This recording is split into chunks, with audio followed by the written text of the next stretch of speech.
kayaknya indikasi kalau teman-teman dari Occupy Trons akan membawakan Pakito Jungler.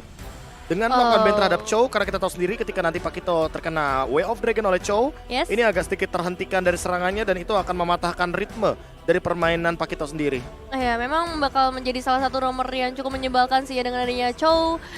Ketika di Way of Dragon sih, terutama inisiasinya itu bisa mengacak setup yang udah dibuat juga. Dan kali ini ada beberapa pilihan dari Malvinas Gaming juga pastinya untuk menuju ke arah hero berikutnya. Terlihat Jolcrew masih mencoba untuk memilih-milih karena ini Granger posisinya juga cukup fleksibel gak sih? Ya. Dia bisa di gold lane, bisa di tapi kayaknya lebih optimal kalau di area jungler sih. Karena kalau misalkan kita ngomongin soal bonus damage dari Rhapsody, itu akan mempermudah bagaimana sosok Granger untuk melakukan farming di area jungle. Tapi untuk sekarang Fanny, sebuah pick yang sepertinya tidak diekspektasikan dengan Chow Ben.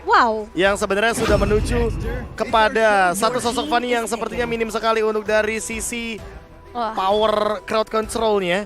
Jadi Fanny di sini sangat benar-benar bebas dan mungkin perlu dipertimbangkan kembali hero seperti Moskov agar sebagai gold laner Jolcrew tidak kelimpungan ketika berhadapan dengan Fanny yang memiliki steel cable dan berhadapan dengan tembok. Tadi aku pikir dengan adanya pas waktu dari Occupy Trons mereka belum nge-pick Fanny. Mungkin Beatrix akan jadi pilihan untuk Malvinas ngebawa dua marksman di sini dengan posisi Granger sebagai junglernya.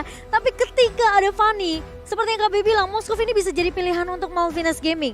Tapi pertanyaannya, apakah pemain-pemain dari Malvinas tentunya terutama dari seorang Jolcrew di sini lebih nyaman dengan adanya seorang Moskov?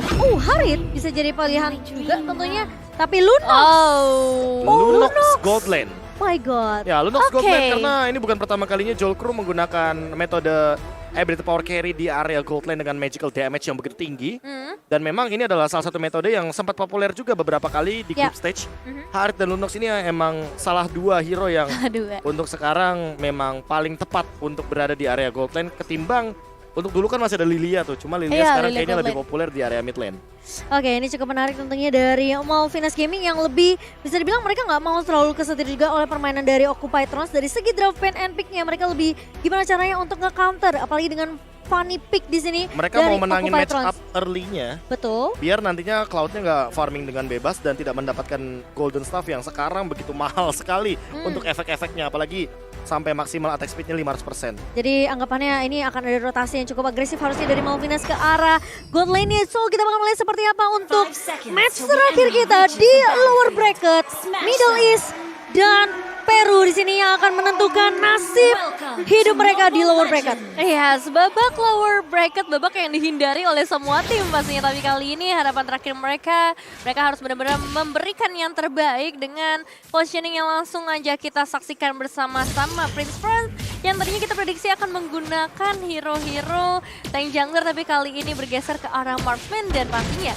akan ada sedikit gangguan dari seorang Maro membawa Kaja FX Surprise yang pasti diharapkan untuk bisa mengacak-acak semua pergerakan dari tim Malvinas Gaming. Ya, tentunya pergerakan yang cukup agresif dari Leo di sini dengan membawa Fanny, steel cable yang bisa dimaksimalkan, mulai melakukan sedikit eksekusi ke area of jungle ya, tapi Dragon kali ini bakal coba menjadi incaran utama terlebih dahulu, masih bisa bertahan, tapi Maro pun tidak akan terlalu overextend kali ini. Mau tidak mau mereka harus sedikit menahan ya nafsu yang ada di area atas tadinya. Iya, tapi nggak masalah sih karena kali ini dari Hooknya juga punya beberapa space, dia bahkan bisa dapetin platingan seharusnya mengingat Dragon masih dalam perjalanan menuju ke area alternate di area top lane. Namun kalau melihat ke arah sisi lain, Maro dan juga Fury udah mulai melakukan rotasi mereka mendekati ke area bottom lane, namun ada halangan juga dari seorang Steve di mana akan diberikan beberapa damage balasan. Iya, kalau misalkan kita menekan ke area gold lane kayaknya udah terlalu obvious banget, tapi sayangnya gold lane-nya Jolcrew menggunakan Lunox jadi bukan target yang sangat bisa di instant kill. Terutama ketika dia sendiri punya order brilliant untuk escape mekanismenya. Untuk sekarang Grok adalah target yang paling oke. Dragon bakal terancam sekali kalau seandainya nanti dia akan terkena steel cable yang sangat banyak dari Fanny di awal game. Iya, tapi yang memaksakan dengan adanya flicker, tapi ternyata first blood Pain Phoenix berhasil didapatkan oleh Leo dengan steel cable yang begitu cepat dan bahkan cutthroat ke arah seorang Stevie yang udah mulai di poke tadi. oleh Wow. pemain-pemain dari Occupy Throne. Ya, cukup mengejutkan ya nampaknya, tapi informasi yang disampaikan berarti tersebar dengan jelas membuat seorang Leo juga bisa langsung memberikan eksekusi yang maksimal. Reward Manipulation udah mulai di-copy menuju ke arah seorang Fury, bakal menjadi senjata rahasia juga nantinya, dan Dragon lagi-llagi dalam kondisi yang kurang mengenakan. Reward Manipulation terbuka untuk kedua tim, tapi masih ada beberapa balasan damage yang akan menuju ke arah seorang Prince Franz dan Steffi yang bakal coba memberikan pembalasannya, dan ini dia Leo. Eliminasi kedua yang berhasil diamankan dan langsung menuju ke area turtle semua. Wow, Occupy Throne yang kita tahu mereka senang banget untuk main di era late game-nya. Sekarang dengan pemilihan yang jungler yang bener-bener berbeda banget dibandingkan group stage, ini ngebawa Occupy Throne ternyata berbeda di match lower bracket kita, Be. Ya, apalagi kalau dengan warna baru kita juga melihat agresivitas ya. Dari Occupy Throne yang benar-benar di 2 menit awal aktif banget, proaktif banget lebih tepatnya. Ya. Untuk melakukan invasi jungle ke area turtle juga. Dan ditambah untuk sekarang, lihat Fury Hammer ada di tangan Leo. Sesaat lagi dia akan membuat ke arah head assist dan itu akan menjadi sebuah ancaman bagi Joel Cruz. Setidaknya untuk memicu bagaimana Order Brilliant sebagai salah satu escape mechanism daripada Lunox. Yap, dan Lunox kali ini yang bisa dibilang mungkin bisa menjaga laningnya sendiri bertemu dengan Cloud yang Gado bener-bener butuh banget yang namanya farming kan setidaknya. Nyesain mungkin 2 item terlebih dahulu untuk seorang Gado. Dan sementara di area midnya ini lebih gimana caranya pemain-pemain dari Occupy Throne untuk maksimalin dengan rotasi yang dibawakan sama Fury, Maro dan juga Leo. Nah ya, ini dia rotasi yang memang benar-benar akan sangat berarti, apalagi kalau misalnya mereka bisa memberikan cicilan damage-nya. Dan Leo akan berperan sebagai eksekutor seharusnya, mengingat mobilitas yang begitu tinggi dan sejauh ini belum ada cancellation yang bisa dilakukan oleh para pemain dari Malvinas Gaming. Wah, apalagi ini efek ministannya terlalu sedikit sih. Hanya mengandalkan wild charge dan juga hanya mengandalkan charge daripada Steffi. Tapi ternyata di Van Jackson connect ke arah seorang Steffi dan kali ini lihat satu buah blessing duet dari Gado mencoba untuk mengejar ke arah Jolgro. Tapi di sisi lain datang Leo kali ini ke arah seorang Steffi dan bahkan 2 pemain tumpang. Gado yang akan menjadi pertukaran kali ini di area rivernya. Ini ngebuat sebenarnya Gado ketika dia ngebuka blessing duet dan dia nggak berhasil untuk main Jolgro, dia harus mundur dengan 1 buah battle mirror image. Oke, dan kali ini nampaknya akan ada beberapa pressure lagi yang masih diberikan oleh Malvinas Gaming. 1 tukar 1, tapi harusnya bakal menjadi keuntungan untuk Malvinas. Karena mereka mendapatkannya ke arah Cloud. Gado, seorang gold laner. Ya, ditambah dengan bagaimana agresivitas di early game yang berhasil dilakukan membuat Prince Front ini benar-benar timpang banget dari segi level. Teman-teman bisa lihat Leo ini level 8, sementara Prince Front level 6. Dan ini 2 level yang gapnya sangat amat jauh sekali secara damage retribution. Tuh, di sini Leo akan lebih diunggulkan dan juga dengan 3 point kill, hal tersebut membuat leading gold dari Occupy Throne semakin lebih kuat. Iya, tapi posisi dengan membawa marksman posisi jungler ya. Prince Roll memang mungkin bisa memberikan sedikit poke damage dengan basic damage-nya, tapi posisinya dia juga butuh dengan item-item yang bisa memperkuat dari damage-nya untuk Prince Franz sendiri.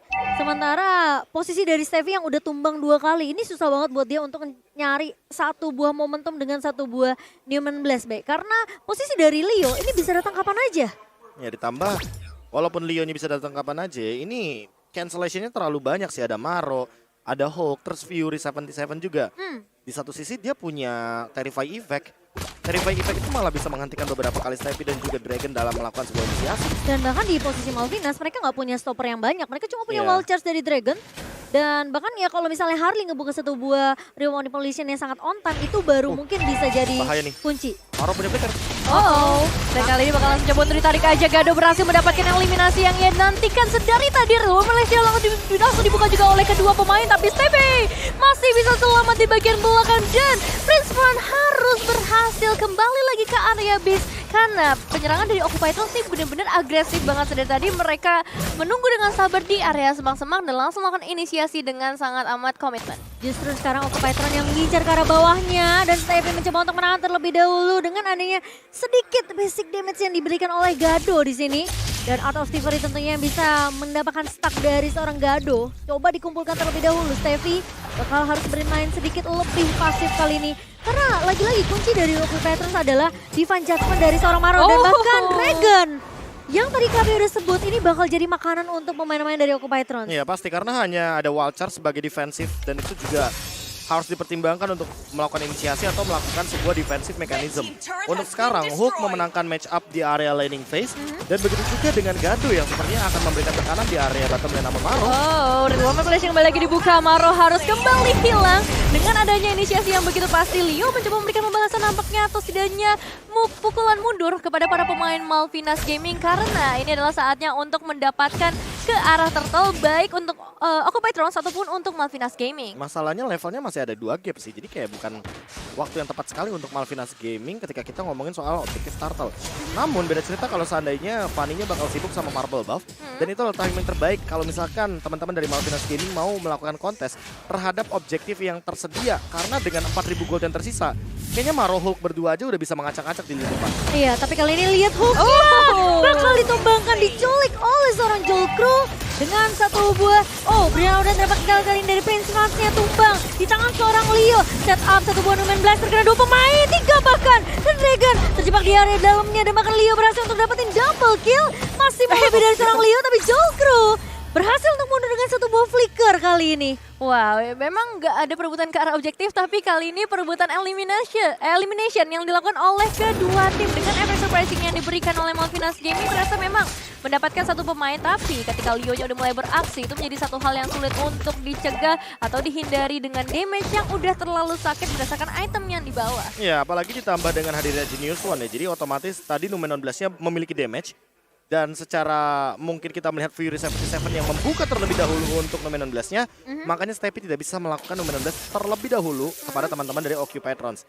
Sebenarnya posisi dari Occupy Thrones inilah yang menjadi kunci dari teamfight barusan. Oke, tapi kali ini teamfight bakal coba dibuka dengan satu buah manipulation, namun ternyata Fury tumbang dan bahkan disusul dengan seorang Maro yang dimana setup dari seorang Harley dengan satu buah Real Manipulation tentunya memberikan soal efek yang begitu menyulitkan dari Occupy Thrones. Sementara Leo kali ini mencoba untuk melakukan kontes terlebih dahulu, memaksakan teamfightnya dengan 3 pemain. Tapi kali ini satu buah blessing duet dari pemain-pemain Occupy mencoba untuk memberikan poke damage. Namun Hook tertinggal di area depan dan tumbang di tangan seorang Prince Franz. Kali Steffi masih bisa bertahan, agak sedikit memaksakan sepertinya. Oke, 2 pemain berhasil dihilangkan, bisa dibilang menjadi satu titik terang untuk Malvinas Gaming juga di kondisi yang cukup jauh.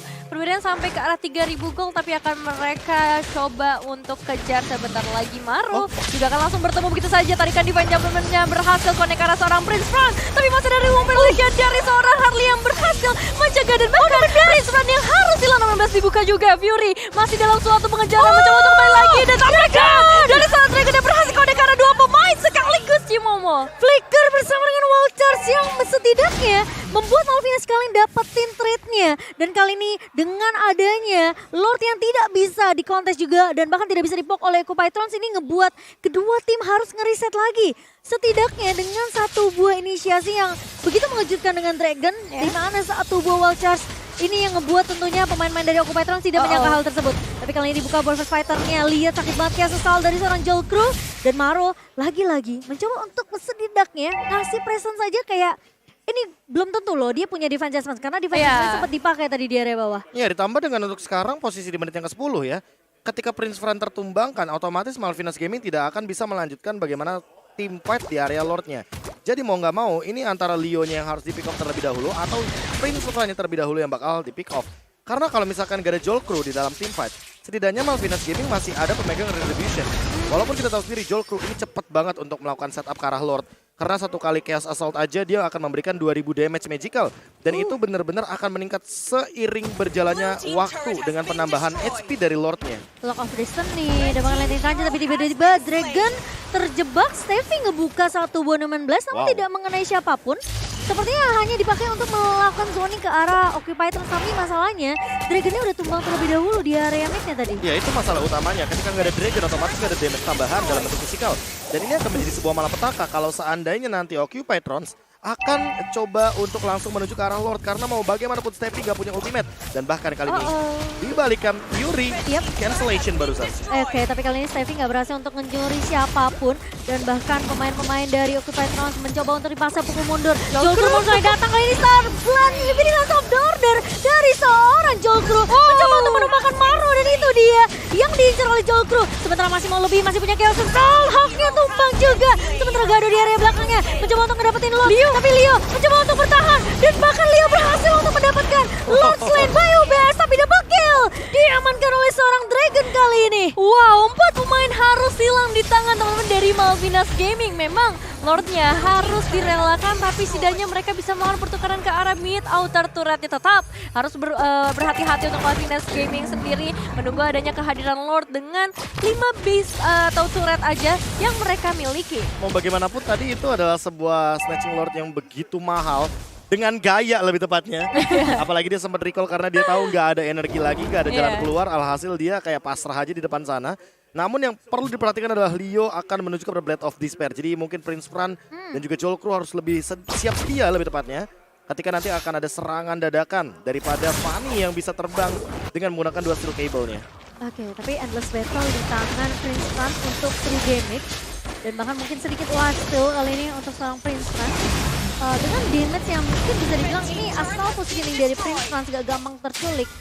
Mungkin dia bisa ngasih sedikit damage tambahan juga dengan adanya Jolkru dan juga Dragon di area depannya. Karena kita melihat Jolkru dengan satu buah flicker ini cukup bisa dibilang mengejutkan pemain-pemain dari Occupy Thrones. Gak hanya dari Jolkru, Dragon juga melakukan hal yang sama. Tapi Leo begitu menyeramkan dengan satu buah steel cable mencicil ke arah seorang Prince Fran. Baru diomongin ya sama Profesor KB tadi, gimana ketika Legend Sword udah ada di tangan dari seorang Leo, damage-nya udah gak main-main. Dan kebetulan juga kita tahu sendiri Prince Fran sebagai seorang marksman gak punya HP setebal itu untuk bisa menahan damage yang luar biasa banyak. Mau gak mau paling dia harus mengorbankan item-item attack physical yang ia miliki. Dan so far Malvinas Gaming seharusnya masih mampu untuk menahan beberapa serangan dengan 6-16 dari seorang Steffi yang pastinya diharapkan tidak tercancel oleh pergerakan dari Maro juga. Ya, atau setidaknya dari Steffi-nya harus ada di samping dari Prince. Waduh. All in terhadap Dragon dan itu tidak bisa dihindari lagi dengan serangan apapun.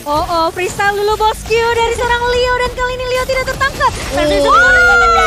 Kenapa pemain dapat di follow up? Gado dengan satu buah blessing duet. Tiba-tiba 4 pemain dari Malvinas Gaming hilang begitu saja. Harley yang tersisa hampir terwipe out oleh Occupy Thrones.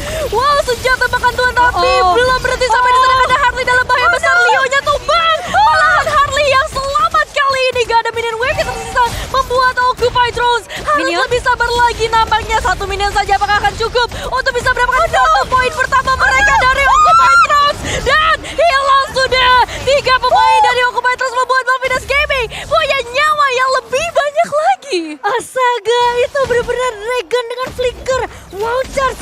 Itu benar-benar menahan pemain-pemain dari Occupy Thrones yang itu Harley udah kayak berdoa kayaknya. Iya, tapi masalah utamanya adalah Leo yang dia menggunakan steel cable-nya terlalu jauh. Menurutku itu adalah freestyle yang terlalu beresiko dan kali ini Malvinas Gaming akan mengembalikan keadaannya dengan Lord yang sangat gratis tanpa adanya kontes sama sekali.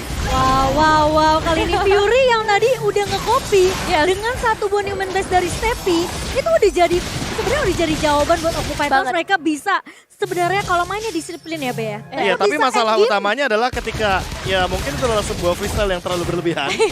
Di mana Fanny-nya udah terlalu dive in banget padahal dia bisa langsung menuju kepada base-nya. Dan sekarang dilihat perbedaan networknya udah yang tadi awalnya jauh, sekarang ya bisa dicicil sama Malvinas. Perbedaannya hanya 1000 di menit 15 kali ini.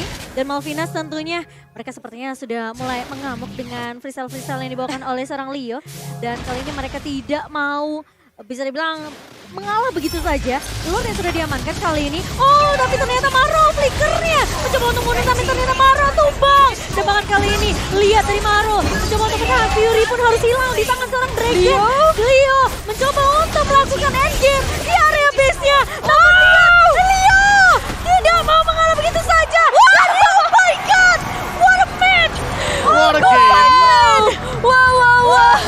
Yang dari tadi kita sempat melihat bagaimana sebuah tema permainan yang sudah dipegang sama Leo. Tapi ternyata Leo menghilang begitu saja dari map. Maro yang tiba-tiba tertangkap dan ya Steffi yang harus hilang terlebih dahulu juga di area depan. Memberikan dealing damage yang banyak sekali ke arah teman-teman dari Occupy Thrones. Tapi ternyata tidak melihat menuju ke arah belakangnya yang terbuka dengan sangat lebar. Terekspos dari satu sosok Fanny yang memanfaatkan bagaimana wave minion yang masih berjalan begitu saja.